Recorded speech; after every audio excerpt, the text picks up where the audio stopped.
You are born in the dark, not the kind of dark where you can still make out shapes. Actual dark, total dark. You can't see anything because your eyes aren't working yet. You're tiny, you're wrapped in your mother's fur somewhere very high up in a tree, and the first thing you ever feel is the bark of Madagascar pressing up through the floor of your nest. You don't know what Madagascar is. You don't know you're a primate. You don't know that scientists will one day argue about what exactly to call you, or that your species will end up on an endangered list, or that people across this island will sometimes kill your kind on sight because of an old story about death. All you know in these first few hours of being alive is warmth. And a sound. Tap, tap, tap, your mother is nearby. That long, bony third finger of hers, the one that looks almost too strange to be real, thinner than a pencil, longer than her other fingers by a huge margin, is striking a branch above the nest. Over and over, she presses her enormous ear to the wood after each set of taps. She holds completely still. She listens. You don't understand it yet, but that sound, that is basically your entire life summarized. So let's talk about what you are, because you are genuinely one of the strangest animals on this planet, and I don't mean that as a compliment or an insult, it's just the truth. You're a lemur. Madagascar, the big island off the southeastern coast of Africa, is the only place on Earth where lemurs live wild. When Madagascar broke off from the African continent millions of years ago, the animals that ended up stranded here had no competition from monkeys or apes, or most of the predators that show up elsewhere. So the lemurs spread out, diversified, and filled in all kinds of roles that other animals fill in other parts of the world. You, the eye, are the extreme version, the weird one. You split off from all other lemurs so long ago that scientists literally gave you your own separate family classification. You have no close lemur cousins. You are in your own category, alone on your branch of the family tree, and your actual body reflects that. Your ears are huge and dish-shaped, able to rotate independently like satellite dishes, tuned to pick up sounds other animals miss entirely. Your front teeth grow constantly. They never stop your whole life because you chew through wood so often that if they didn't keep growing, they'd wear down to nothing. And your hands are where things get really interesting. Your third finger, the middle one, is skeletal.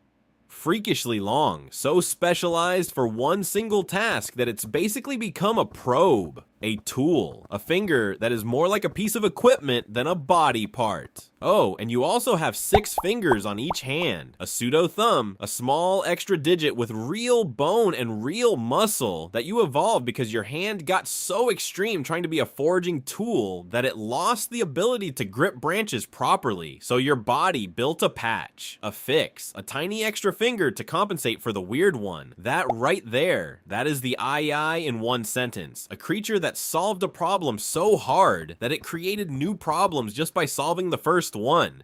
Back to the nest. You're a few weeks old now, and your eyes are open, and the forest is very loud and very dark and very tall. Your mother doesn't put you down much. You cling to her fur while she moves through the canopy, and you watch everything she does. She moves at night, only at night, because that's when you operate. Eyes are nocturnal, meaning daylight is basically your sleep schedule. The moment the sun goes down and the forest fills with frog calls and cricket sounds and the creak of cooling trees, that's your signal to wake up and work. And work is exactly what it is. Your mother picks a branch, usually dead wood, the kind that looks dried out and gray and forgotten, and she taps it, that third finger striking the surface, fast and light. Then the ear goes down. She's listening for a very specific thing, a change in the sound that means the wood is hollow inside, because hollow wood means tunnels, and tunnels mean beetle larvae, fat, soft, calorie-rich grubs that have been slowly chewing through the wood in the dark. Basically the eye version of a packed lunch if the lunch has been hiding inside a tree for months. When the sound changes, when the tap comes back with that slightly different, slightly hollow ring, she stops. She bites through the bark with those ever-growing front teeth. The smell that comes up is sharp, like wood dust and old rain. And then that long finger goes down into the opening, rotating, probing, feeling around in the dark until it hooks onto something soft and drags it out. She eats the larva in about 2 seconds. Then she moves on to the next branch. You watch this happen tapping dozens of times a night. You file all of it away. You are going to need to know every detail of this, because this is how you eat. This is how you survive. There is no backup plan. By the time you're close to 2 years old,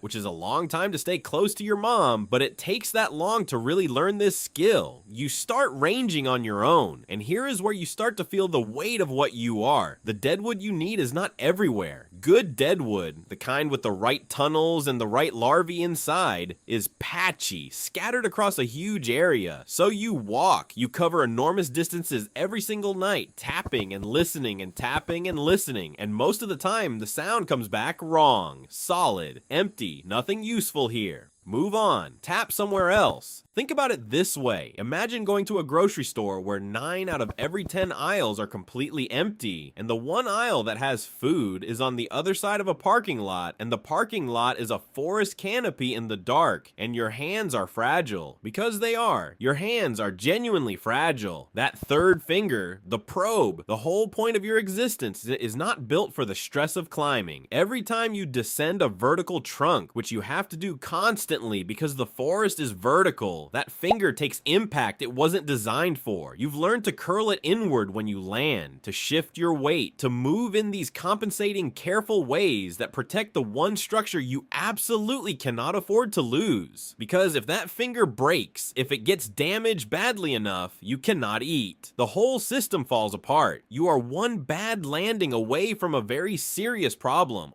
On a good night, you also find canarium fruit. These are seeds packed inside shells so hard that most animals just ignore them. They're not worth the effort, but your teeth can crack them open, and when they're available, they're a good meal. The problem is they're not always available, and the trees that produce them aren't everywhere either.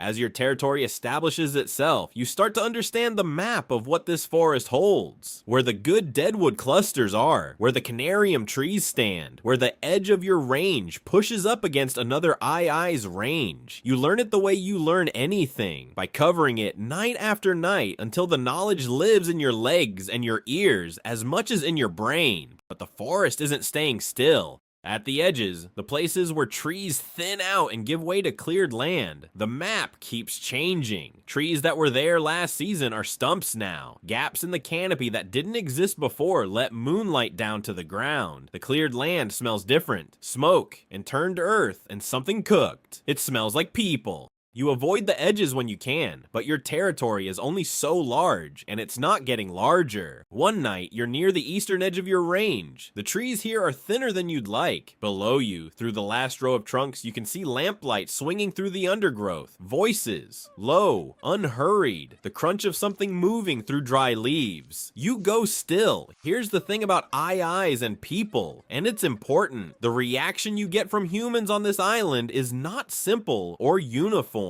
It depends entirely on where you are. In some communities in Madagascar, the eye is a feared animal, an omen. There's a long-held belief in certain villages that if an eye points its long finger at you, someone is going to die. Not metaphorically, actually die. And the response in those places is sometimes to kill the eye immediately and hang its body at the edge of the village, which is believed to send the bad luck away. It's an old tradition. It has its own internal logic, and it has been genuinely deadly for your species. But, and this is the part that often gets left out, in other communities, the exact opposite is true. Killing an eye is the bad luck. The animal is protected by tradition. In some places, eyes are seen as helpful because they eat insects that damage crops. In others, they're associated with ancestors. The beliefs vary village by village, sometimes ridge by ridge. You have no way of knowing, when you're clinging to a branch above that lamplight, which version of the story is being told down there. The light swings up toward the canopy, holds, you don't breathe. The light drops, moves away, disappears into the scrub. Tonight you're okay.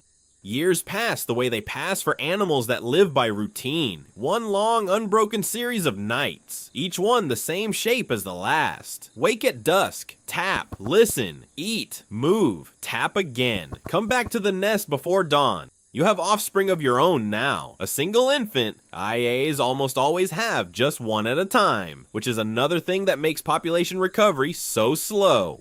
Your infant watches you the same way you once watched your mother. That same careful attention. Those big eyes tracking the motion of your finger. The ear pressed against the bark. Learning what a change in resonance sounds like. You keep moving. You keep tapping. That is what you do. Old age, when it comes slowly. The range that felt manageable 10 years ago feels longer now. The hearing, always your sharpest tool, sharper even than the finger, where it starts to soften at the high end, where the most useful frequencies live. You miss some of the returns that you wouldn't have missed before. You open some branches and find nothing. The forest has changed too. There are more gaps than you remember, more cleared edges. The patches of good deadwood are smaller and farther apart. The nights feel longer, not because they are, but because covering the same distance takes more out of you than it used to. One night the search goes on too long. You tap branch after branch in the dark, ear to wood, and the sound keeps coming back, solid, flat, empty. Nothing useful, nothing here. Move on.